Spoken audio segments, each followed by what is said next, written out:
70 years ago, in 1952, Her Majesty the Queen ascended to the throne following the death of her father, King George VI. The Queen, who recently turned 96, is the oldest monarch in British history, but she also holds an interesting international record in connection to the Second World War. She is the only currently serving world head of state who was also a World War II military veteran. During the war, King George VI absolutely refused government offers to evacuate his family to Canada, safe from German bombing and the threat of an invasion. His wife, Queen Elizabeth, later the Queen Mother, famously said, quote, "The children won't go without me, I won't leave without the King, and the King will never leave." End quote. Whilst the King and Queen remained at Buckingham Palace in central London through the worst of the Blitz, their two children, Princesses Elizabeth and Margaret, spent weekdays at Windsor Castle in Berkshire. Buckingham Palace was bombed several times by the Germans. The worst attack was on Friday, the 13th of September 1940, when 5 German bombs hit the palace and its grounds, damaging the Royal Chapel, the Inner Quadrangle, the Palace Gates, and the Victoria Memorial, mortally wounding 1 member of staff and injuring 3 others. The King and Queen were in the palace at the time and heard the plane and the resulting explosions, but were unhurt, though were apparently shaken by the raid. Princess Elizabeth wanted to join the armed forces as soon as she turned 18 in 1944, but the King resisted. Eventually, Elizabeth wore him down until he permitted her to join the ATS, the Auxiliary Territorial Service, the women's section of the British Army. He ordered that she was to be accorded no special treatment during her training.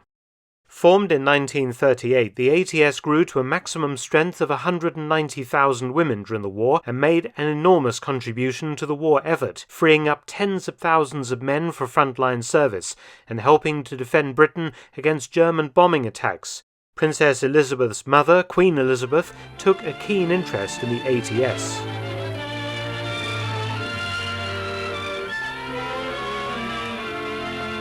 During a whole day's visiting of ATS units serving in the Greater London area, Queen Elizabeth and the Princess Royal saw some of the extensive work being done at an ordnance depot.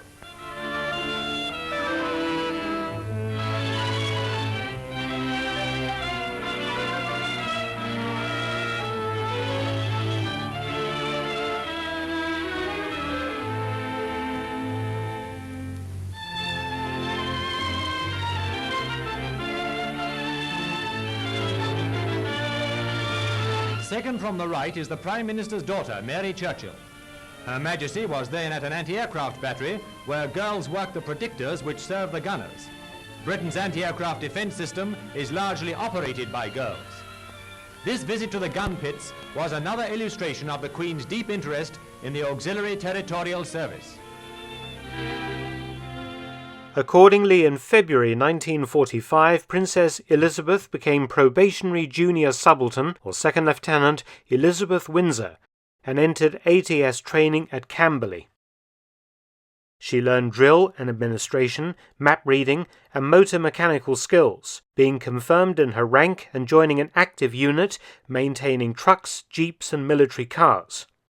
She was very proud of her mechanic skills and her driving abilities, and in May 1945 appeared in uniform on the Buckingham Palace balcony alongside her parents and Prime Minister Winston Churchill during the VE Day celebrations marking the end of the war in Europe. The war would continue until the Japanese surrender in August 1945, and Princess Elizabeth served on, being promoted to Junior Commander, equivalent to Captain. For her World War II service, Princess Elizabeth received 2 service awards, the Defence Medal and the War Medal, and she wore them proudly alongside her other royal and honorary awards, last seen doing so in uniform in the 1980s during trooping the colour in her capacity as Royal Colonel of the Grenadier Guards. It is said that her ATS service left its mark. She was often able to pinpoint engine problems on royal vehicles down the decades, and she taught all of her children to drive herself. She herself loved driving, and continued to do so whenever she could up until very recently. Many thanks for watching. Please subscribe and share, and also visit my audiobook channel, War Stories with Mark Felton. You can also help to support both of my channels at PayPal and Patreon, details in the description box below.